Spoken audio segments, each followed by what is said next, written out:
జై కేసీఆర్.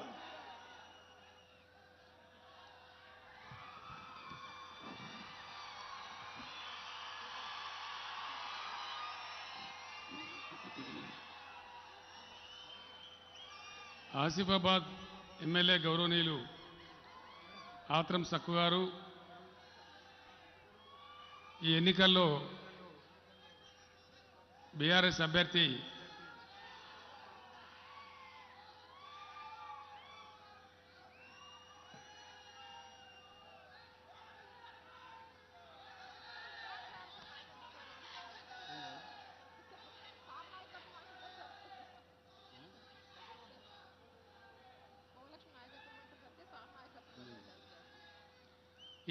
బీఆర్ఎస్ అభ్యర్థి శ్రీమతి కోవా లక్ష్మి గారు,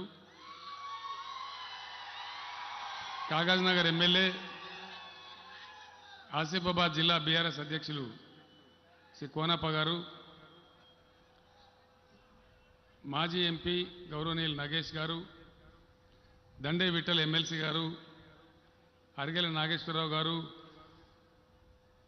సరస్వతి గారు, పోషయ్య గారు తుడుందెబ్బ రాష్ట్ర అధ్యక్షులు, నాగోరావు గారు నాన్ ట్రైబల్ అధ్యక్షులు, అబ్దుల్లా గారు మైనార్టీ నాయకులు, ఫయాజ్ గారు మైనార్టీ నాయకులు, మల్లికార్జున్ గారు ఎంపీపీ ఆసిఫాబాద్, కనక యాదారావు గారు గ్రంథాలయ చైర్మన్, లాలా గారు పార్టీ అధ్యక్షులు, అజయ్ గారు పార్టీ అధ్యక్షులు, గంధం శ్రీనివాస్ గారు పార్టీ అధ్యక్షులు, కామ్లీ ఉద్దవ్ గారు, రఫీక్ ట్రేడర్ గారు, అశోక్ గారు, పెందూరు సుధాకర్ రాజ్గోండ్ సమితి అధ్యక్షులు, శంకర్ పటేల్ గారు మాలి సంఘం అధ్యక్షులు, జయరాం గారు ఆర్య కుల సంఘం అధ్యక్షులు, బాలేష్ గౌడ్ గారు మాజీ ఎంపీపీ ఆసిఫాబాద్ గారు, సభకు ఇంత పెద్ద ఎత్తున విచ్చేసినటువంటి సందీర్కు రామ్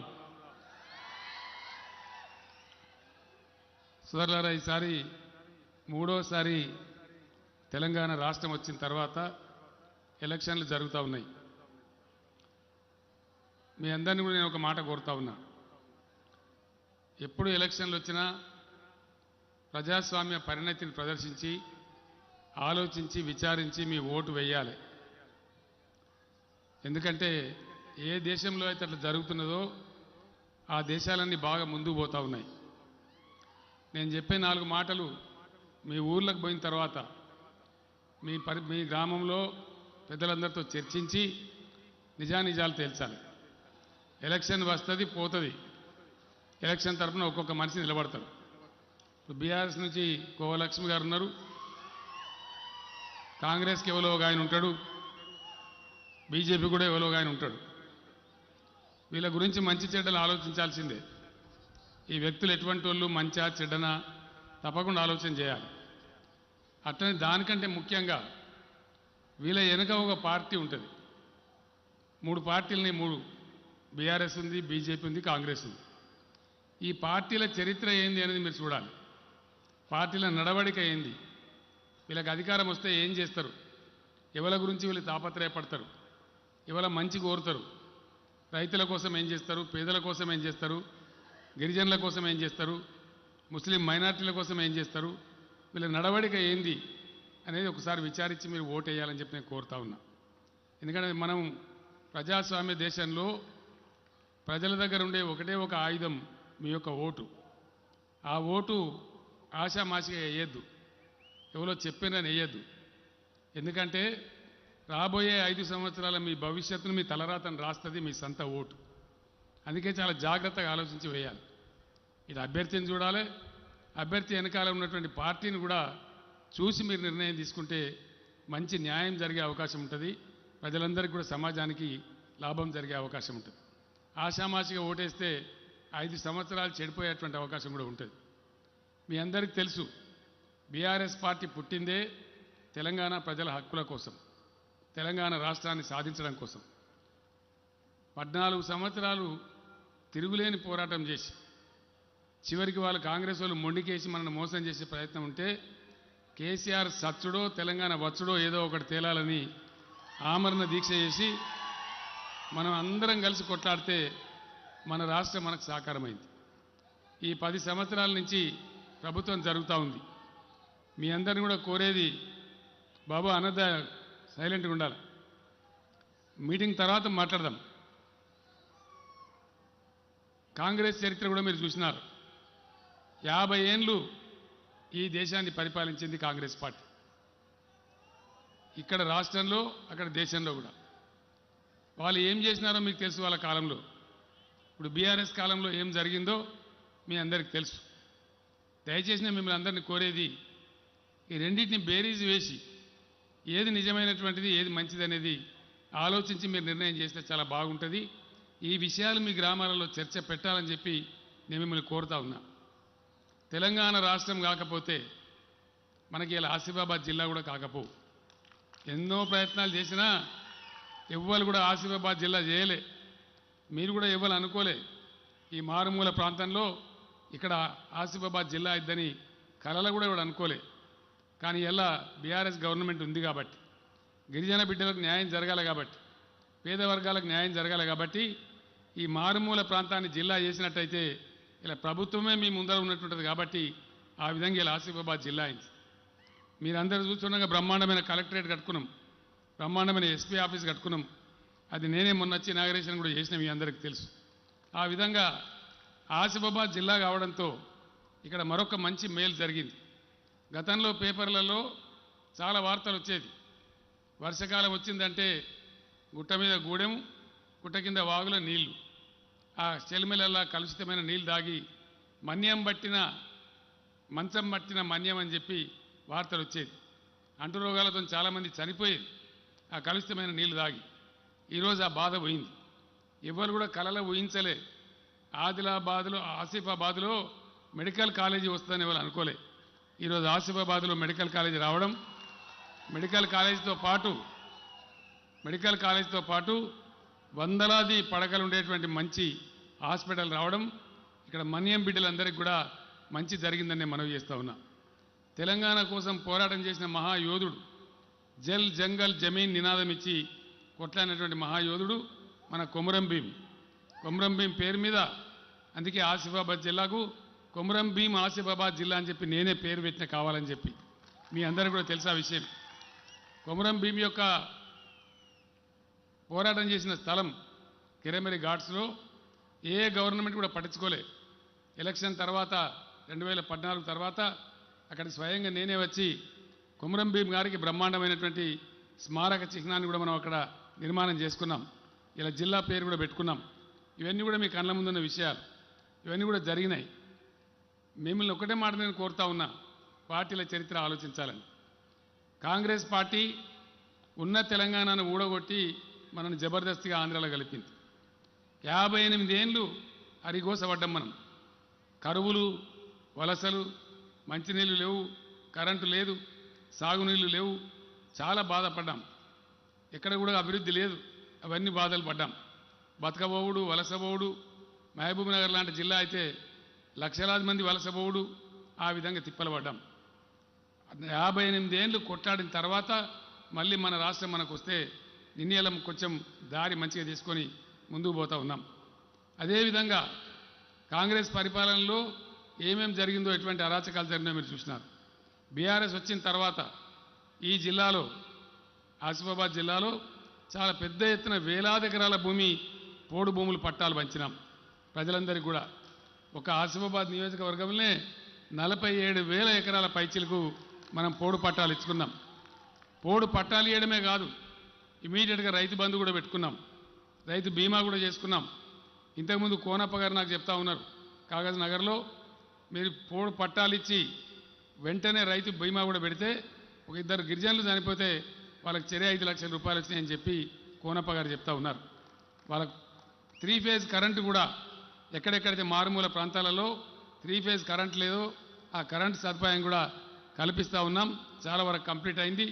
ఇంకా ఏమైనా మిగిలింటే కూడా అది కూడా కంప్లీట్ అయిందని చెప్పి నేను మనవి చేస్తూ ఉన్నా. నేను ప్రత్యేకించి మా ఆత్రం సక్కు గారికి, శ్రీమతి సరస్వతి గారికి నేను ధన్యవాదాలు తెలియజేస్తా ఉన్నా.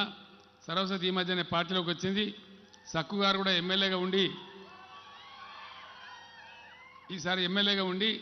ఈసారి లక్ష్మి గారికి మనం అవకాశం ఇద్దామంటే ఆయన మనసు విప్పి హృదయపూర్వకంగా ఆత్రం సక్కు గారు కూడా సపోర్ట్ చేస్తూ ఉన్నారు.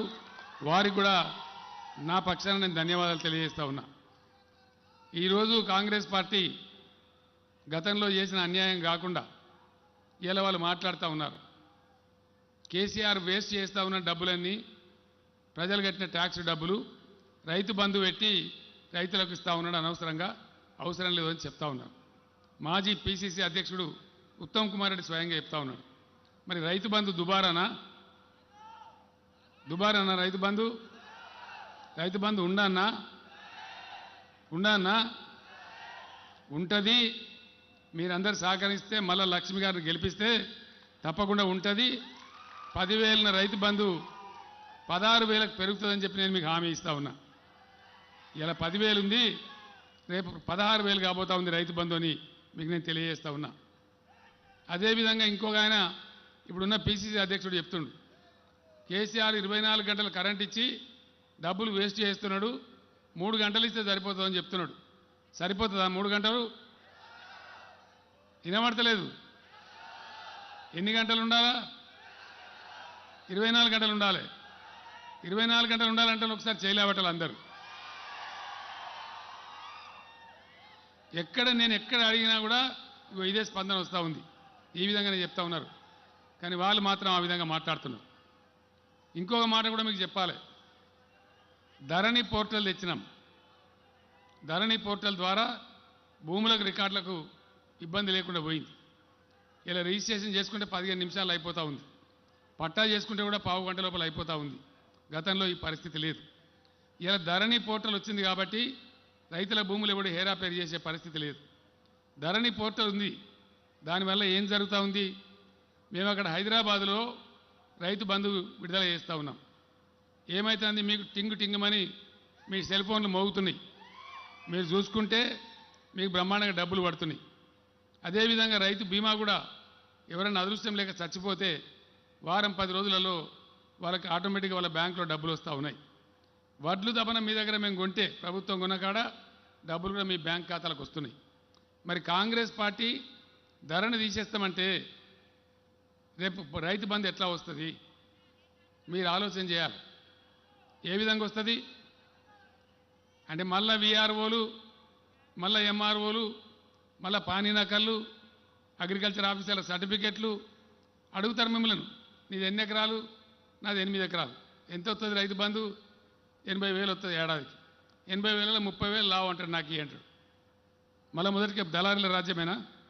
ధరని తీసి బంగాళాఖాతం సముద్రంలో వేస్తామంటారు పిసిసి అధ్యక్షుడు బట్టి విక్రమార్క గారు, అట్నే రాహుల్ గాంధీ.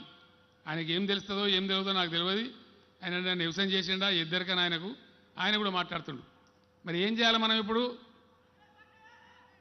కాంగ్రెస్ పార్టీనే బంగాళాఖాతంలో వేయాలి, అంతేనా? ధరని ఉండన్నా? ఖచ్చితంగా ధరని ఉండాలంటే చేతులు లేవడాలి ఒకసారి అందరూ కూడా. ఇదేమో ప్రజలు చెప్తున్నారు, వాళ్ళేమో ఆ విధంగా మాట్లాడుతున్నారు. నేను ఒక్కటే మాట మీకు మనవి చేస్తూ ఉన్నా. వాళ్ళు ఉన్ననాడు వాళ్ళు పేద సాధలను చూడలే.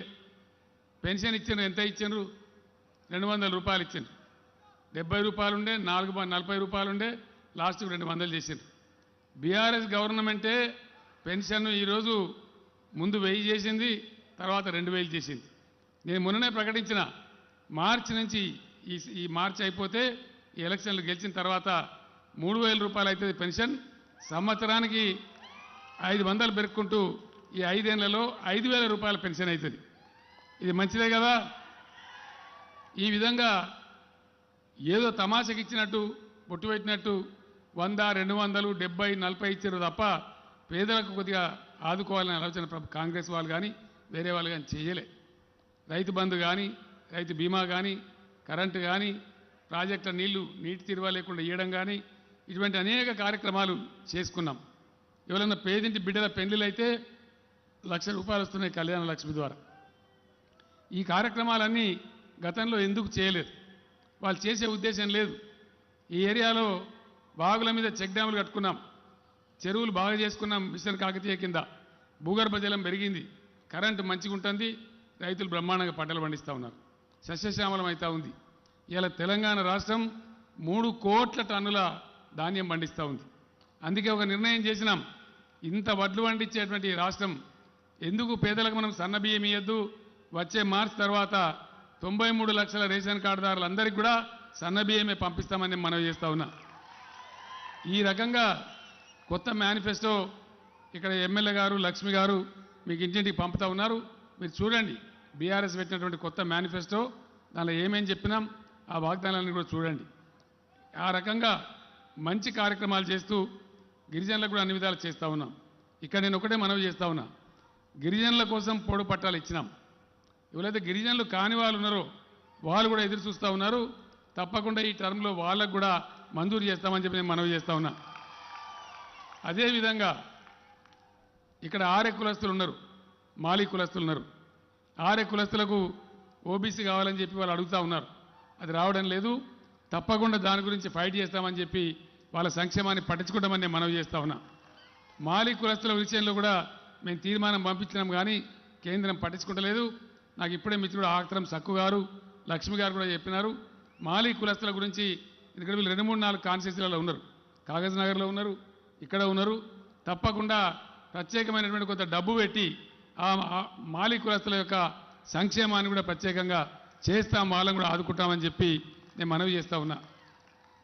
ఇలా బీఆర్ఎస్ ప్రభుత్వం కులం లేదు, మతం లేదు, జాతి లేదు, అందరిని కలుపుకొని పోతా ఉన్నాం.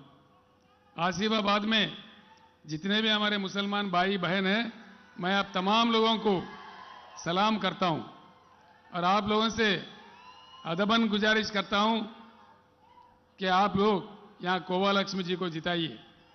मैं एक बात आपके कान पर डालना चाहता हूं. मैं आप लोगों से अदबन गुजारिश करता हूं, तेलंगाना जद्दोजहद के समय में भी मैं आसिफाबाद आया था.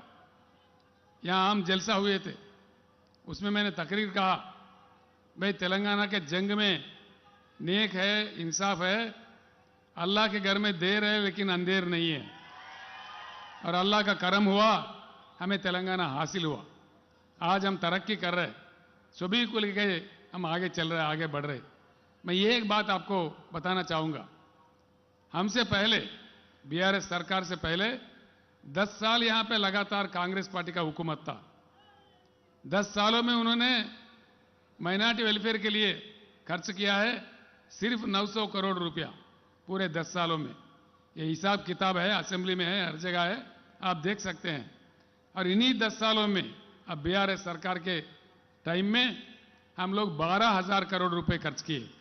फर्क देखिए, वो लोग सिर्फ 900 करोड़ और बीआरएस के जमाने में 12,000 करोड़ हमने खर्च किया. आज रेजिडेंशियल स्कूल्स हमारे माइनॉरिटी तुलबा के लिए हमने खोला. कितना बेहतरीन तालीम उनको मिल रहा है, ये आप लोग बखूब जानते हैं. इसीलिए और एक बात मैं आपको वायदा देता हूं, जब तक केसीआर जिंदा रहेगा तेलंगाना एक सेक्युलर रियासती बन के रहेगा और ये अमन पसंद रियासत रहेगा, इसमें कोई शक की गुंजाइश नहीं है. इसलिए हमारे मजलिस भाइयों को, सभी भाइयों को मैं सलाम करता हूं और कोवा लक्ष्मी जी को जिताइए. यहां पे बहुत अच्छा काम हो जाएगा, आसिफाबाद और आगे बढ़ेगा. आसिफाबाद के लिए जो काम अभी लक्ष्मी जी ने मेरे सामने रखा है, वो सारे चीज दोबारा सरकार आने के बाद हम कर सकते हैं. इसीलिए मैं आपका ताउन और ताई चाहता हूं. मैं आपसे रुखसत होता हूं. సోదరులారా, ఒకటే మాట నేను చెప్తా ఉన్నా, మునుపట్లాగా కల్తీ నీళ్లు తాగి మరణాలు లేవు. గిరిజనుల యొక్క అభివృద్ధి చేసుకుంటా ఉన్నాం. గిరిజనులకు రెసిడెన్షియల్ పాఠశాలలు పెట్టుకున్నాం. ఎంత చక్కగా ఆ పిల్లలు చదువుకుంటున్నారో మీకు తెలుసు. వాళ్ళ భవిష్యత్ ఎంత బాగా ఎంబీబీఎస్లో, ఇంజనీరింగ్లో ఏ విధంగా సీట్లు వస్తున్నాయో కూడా మీకు తెలుసు. ఇవన్నీ కూడా అభివృద్ధి కార్యక్రమాలు ఎట్లా జరగాలంటే మళ్ళీ బీఆర్ఎస్ ప్రభుత్వమే రావాల్సిన అవసరం ఉంటుంది.